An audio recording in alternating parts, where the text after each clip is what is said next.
नमस्कार दोस्तों, जय जोहार। मैं कौशल तिवारी और बिहनिया संध्या में आपका स्वागत है। छत्तीसगढ़ अब पहाड़ जैसे कर्ज के आगे बौना होने लगा। आम आदमी को सुविधाएं मिल नहीं रही है और सरकार कर्ज पर कर्ज लेते जा रही है। भूपेश सरकार ने अपने 5 साल के कार्यकाल में 30,000 करोड़ रुपए कर्जा लिया था, तो 8 महीने में ही डबल इंजन की सरकार यानी विष्णुदेव साय की सरकार ने 25,000 करोड़ रुपए का कर्जा ले लिया। और कर्ज को लेकर पूछे गए सवाल पर वित्त मंत्री सीधे सीधे कांग्रेस पर आरोप लगाती है कि कांग्रेस जब कर्जा लेती थी तो वह भ्रष्टाचार के लिए लेती है और हम कर्जा ले रहे हैं वह विकास के लिए ले रहे हैं। लगाएंगे। कांग्रेस कर्ज लेती थी अपना जेब भरने के लिए, हम कर्ज लेंगे आरबीआई के नॉर्म्स के तहत कर्ज लेंगे और छत्तीसगढ़ के विकास के लिए उसको सही ढंग से उपयोग करेंगे। ओपी चौधरी के इस कथन के बाद सियासत गरमा गई है। कांग्रेस ने किस तरीके से ओपी चौधरी पर पलटवार किया यह हम बताएं, उससे पहले बता देते हैं कि छत्तीसगढ़ में विकास योजनाएं किस तरीके से दम तोड़ रही है। जल जीवन मिशन का मामला हो या राजधानी के व्यस्ततम जी रोड का मामला, चौड़ीकरण का मामला हो, स्कूलों की बदहाली हो या सड़कों की बदहाली, सभी मुद्दे में साय सरकार न केवल फेल हो रही है बल्कि उन पर रिमोट से चलने वाली सरकार का आरोप तक लग रहा है। ऐसी परिस्थिति में जब इस राज्य में विकास के नए सोपान गढ़ने चाहिए तो कर्ज लेकर जिस तरीके से सत्ता खेल खेल रही है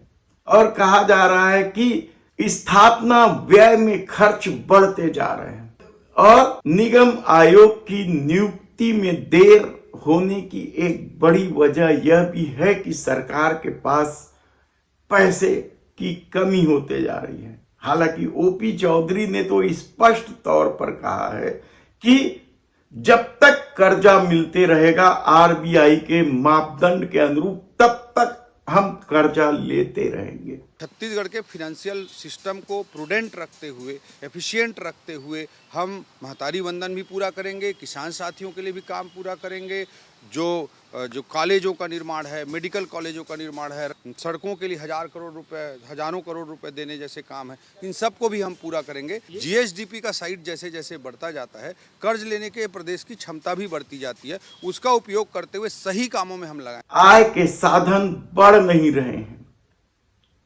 बहुत सारे ऐसे मामले न्यायालय में पेंडिंग है जिसे सुलझाकर आय बढ़ाई जा सकती है।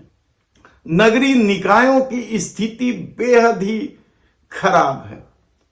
उनके पास अपने आय के कोई साधन नहीं है और सरकार पैसा नहीं दे रही है, चाहे वह स्वच्छता अभियान हो या दूसरे मामले। स्मार्ट सिटी के नाम पर किस तरीके से पैसे बर्बाद किए गए, स्काई वॉक का भी तो मामला है।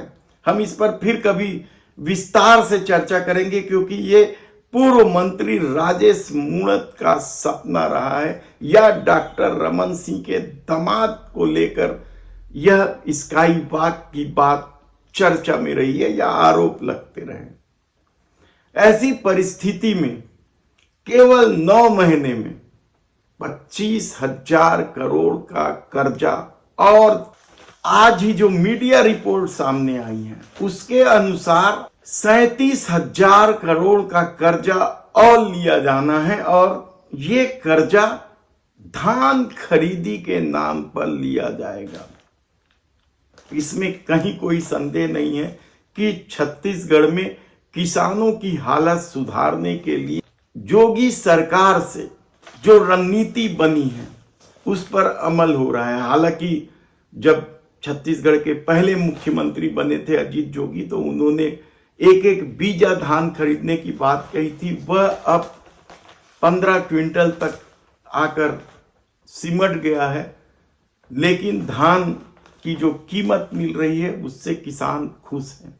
लेकिन दूसरी तरफ विकास कार्य जिस तरीके से रुके पड़े हैं और केंद्र का एक अलग दबाव है कि राज्यांश मिलेगा तो ही वे केंद्रीय योजनाओं में पैसे देंगे, चाहे जल जीवन मिशन हो, प्रधानमंत्री आवास योजना हो। अब एक नई शिक्षा नीति के तहत योजना आ गई है, पीएम श्री योजना। इन तमाम योजनाओं में सरकारों को 40 से 50% तक लाभांश देना पड़ रहा है। और यदि लाभांश के लिए पैसे नहीं हो तो विकास कार्य कैसे ठप नहीं होगा या उसका क्या होगा। हालत ये है कि ओपी चौधरी ने तो कह दिया कि हम विकास के लिए पैसा ले रहे हैं, लेकिन इस पर जो सियासत गर्म होने लगा है उस पर कांग्रेस के प्रदेश अध्यक्ष दीपक बैज ने क्या कहा, पहले यह सुन लीजिए। इस सरकार के पास सरकार चलाने के लिए बिल्कुल भी अनुभवहीन सरकार है। इसी का नतीजा है कि एक तरफ महतारी वंदन दे दो, एक तरफ किसानों को दे दो और दूसरी तरफ दूसरे हाथ से पूरे छत्तीसगढ़ की जनता को लूटने का काम कर रही है। छत्तीसगढ़ की जनता को कर्ज से पूरी तरह से लाद दिया है और 25 से 30 हजार करोड़ सिर्फ इस 8 से 9 महीने में ले लिए।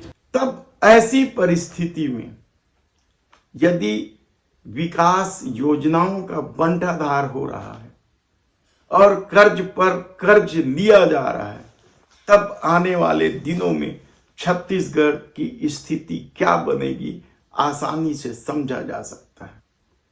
धन्यवाद।